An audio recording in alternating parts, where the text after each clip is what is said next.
Hello everyone, welcome to my channel triple five tarot. I hope आप सभी अच्छे and positively सोच रहे हैं। तो जिन्होंने चैनल को सब्सक्राइब किया उनका दिल से धन्यवाद, थैंक यू सो मच। तो रीडिंग है मैसेजेस के लिए, मैसेजेस फ्रॉम देम। आपके पर्सन जिनके बारे में आप बहुत ज़्यादा सोचते हैं, उनकी तरफ से कोई कॉल, मैसेज, ब्लॉक सिचुएशन या जो भी सिचुएशन है, उनकी तरफ से क्या मैसेजेस हो सकते हैं वो जानने की कोशिश करते हैं।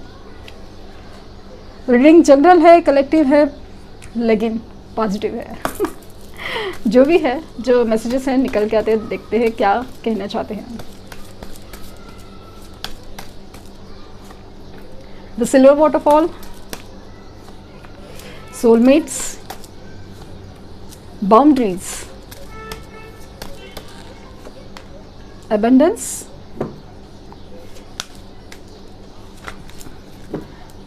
कार्ड फिसलते बहुत, कमिटमेंट,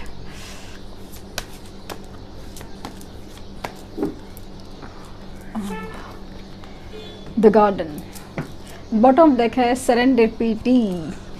तो मुझे लगता है कि आपके पर्सन को क्या मैसेज देना आपको, लाइक उनके मैसेजेस क्या है आपके लिए। तो मैसेजेस पहला तो ये है कि क्या बोल रही मैं, सॉरी, किसी इमोशनल एक इमोशनल ब्लैकमेल हो या इमोशनल कंस्ट्रेंट हो या एकदम कंट्रोलिंग एनर्जी, जहाँ पे ना स्पेशली इमोशंस का काफ़ी ज़्यादा लेन देन है। अपने इमोशंस छुपाना हो या किसी इमोशंस में वो जकड़े जाना हो, लाइक ट्रैप फीलिंग में, वहाँ से वो बाहर निकलना, एक फ्री बर्ड होने की एनर्जी बहुत ज़्यादा है। अपनी लाइफ में ना एक बेरंग ज़िंदगी है, अपनी लाइफ में जो बेरंग ज़िंदगी में जो रंग भरने वाली ज़िंदगी है उसकी वो ख्वाहिश कर रहे हैं। तो वो ज़िंदगी वो आप ही के साथ इमेजिन कर रहे हैं। तो इसके लिए कहना चाहते हैं कि वो फ्री होके आपके पास आना चाहते हो, वो खुशियाँ चाहते हैं, वो रंग, मतलब वो एक कलरफुल एटमॉस्फेयर चाहते हैं जो अभी काफ़ी हद तक ना बेरंग बेजान रूटीन सा है। आपके लिए ना बहुत ज़्यादा एक सोल कनेक्शन फील करते हैं। उनको कहीं ना कहीं एहसास हो रहा है कि आप एक दूसरे के लिए बने हो, एक सोल कनेक्शन है। टेलीपैथिकली आपको वो मैसेज पहुंचा सकते हैं और आपके मैसेजेस उन तक मिल जाते हैं। काफ़ी हद तक ऐसा हो सकता है कि आपको वो ड्रीम्स में देखते हैं, इमेजिनेशन भी होती है, लेकिन काफ़ी हद तक ना ड्रीम्स में आपको ज़्यादा देखते हैं और कहीं ना कहीं फील भी होता है, एक स्पिरिचुअली फील होता है कि आपका कनेक्शन उनसे, आप दोनों का कनेक्शन एक सोलमेट कनेक्शन है, एक दूसरे के लिए बने हो, एक दूसरे के लिए ही बने हो वाली फीलिंग आ रही है। आपके बीच में दूरियां सही, लाइक कास्ट, कल्चर, रिलीजन, सोच, ट्रेडिशंस, कितने सारे डिफरेंसेस हैं, लेकिन वो अभी इस दूरियों से परेशान हो गए हैं। अभी ऐसे ये दूरियां मिटाना चाहते हैं, ये स्ट्रांगली आपकी तरफ आना चाहते हैं। पॉसिबल है कि 222 एंजल नंबर आपको काफ़ी बार दिख रहा है और ये आपको ना कमिट करना चाहते हैं। कमिटमेंट ये इस कदर है कि प्रपोजल हो सकता है, मैरिज हो सकता है, मैरिज कमिटमेंट हो सकती है, या लाइफ टाइम की भी कमिटमेंट आपको दे सकते हैं। वो भी बहुत बड़ी बात है। इनफैक्ट मुझे तो ना कभी कभी ये जो कमिटमेंट है ना, जो कमिटेड फील करना, वो मैरिज से भी कहीं बढ़कर लगती है। तो वो चीज़ वो फील करना चाहते हैं और फील करते हैं। एक इस रिश्ते में जो खोया हुआ एक खजाना है ना, लाइक ना खुशियाँ खोई हुई, उसे वो वापस चाहना चाहते हैं, वापस पाना चाहते हैं। और ये अभी इस रिश्ते पे मेहनत करना चाहते हैं। इनकी तरफ से मेहनत नहीं थी, लेकिन अभी इस रिश्ते की गहराई है, सच्चाई है, या फिर एक मैग्नेटिक पुल है, वो समझने लगे हैं। इसीलिए इस रिश्ते की तरफ अभी वो मेहनत करना चाहते हैं, क्योंकि उनको कहीं ना कहीं फील हो रहा है ना कि आप एक दूसरे के लिए बने हो। अब तक आपको जो दुख दिया है, आपसे जो दूर रह के उन्होंने गलती करी है, वो बहुत बड़ी थी और इसे सुधारना चाहते हैं। और होगा सब कुछ अचानक से इनका लाइक ना मिलना होगा, कुछ होगा। शाम की रीडिंग से भी काफ़ी ज़्यादा मिलती जुलती है कि अचानक से आप टकरा सकते हैं। आई नीड यू, ये कहना चाहते हैं कि आपकी ज़रूरत है उनको बहुत ज़्यादा। I can't think of life without you, आपके बगैर ज़िंदगी वो इमेजिन नहीं कर पा रहे हो। उनको लगता है कि आपका साथ होना इस ज़िंदगी में बहुत ज़रूरी है, वरना ये इस तरह से काटी नहीं जा सकती, उसको जिए जा सकती है आपके साथ।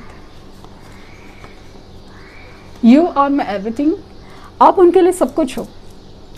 तो मुझे ना वो सॉन्ग अचानक से चैनल हुआ है, हाँ हंसी बन गए, हाँ नमी बन गए, तुम मेरे खुदा और ज़मी बन गए, जैसे कुछ गाना है तो वो मुझे लग रहा है कि ये like you are my everything, like खुशी भी हो, गम तो उन्होंने ही दिया है, लेकिन एक हंसी बन गए हो। जैसे उनकी लाइफ में अभी जिस तरह से प्रॉब्लम है या एक अजीब सी एक खामोशी है, एक बेजान जैसी ज़िंदगी है जहाँ पे ना आप वो खुशी हो जो हो सकता है कि आपका नाम खुशी हो। I want to talk to you, आपसे बात करने के लिए बेहद बेताब है। There is a third person, ये सब कुछ हुआ है किसी थर्ड पर्सन की वजह से, तो उनको ये बात ना रियलाइज़ हो रहा है। उस पर्सन का आना ही आपकी ज़िंदगी में आप लोगों के ये रिश्ते में बहुत बड़ी गलती थी, ये बात उनको रियलाइजेशन हो रही है। सीकिंग डिवाइन हेल्प, उनको ऐसा लग रहा है कि उनकी ज़िंदगी में या आपके रिश्ते में जितना रायता उन्होंने फैलाया है वो साफ़ करना या क्लियर करना उनके बस की बात नहीं है। ऐसा लग रहा है कि ऊपर वाला ही कुछ चमत्कार करेगा, ऊपर वाला ही कुछ कर सकता है, क्योंकि कुछ हद तक इन्होंने इतना कुछ बिगाड़ा है कि वो ठीक करना जैसे उनके बस में नहीं है। I am watching you. सामने आने की हिम्मत नहीं है या वक्त नहीं है, अपॉर्चुनिटी नहीं, या कुछ तो ऐसी बात है, तो इसलिए दूर रह के आपसे आपके ऊपर नज़र बहुत रखे हुए हैं।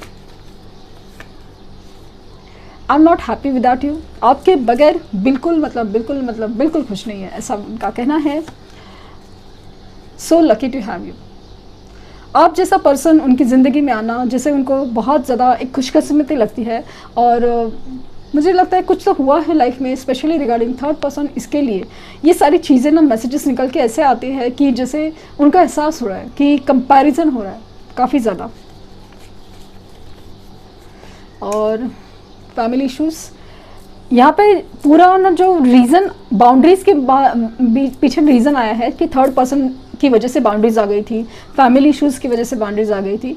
तो जो भी रीज़न हो, लेकिन अभी वो रीज़न दूर रह के वो मिटाना चाहते हैं। उनकी डिज़ायर तो बहुत ज़्यादा है, लेकिन फ़िलहाल हाथ बंधे हुए हैं या पता नहीं सिचुएशन फेवर नहीं कर रही है, वक्त नहीं आया है, तो उस वक्त का इंतज़ार चल रहा है। एंड बॉटम टेक है, now I respect your feelings.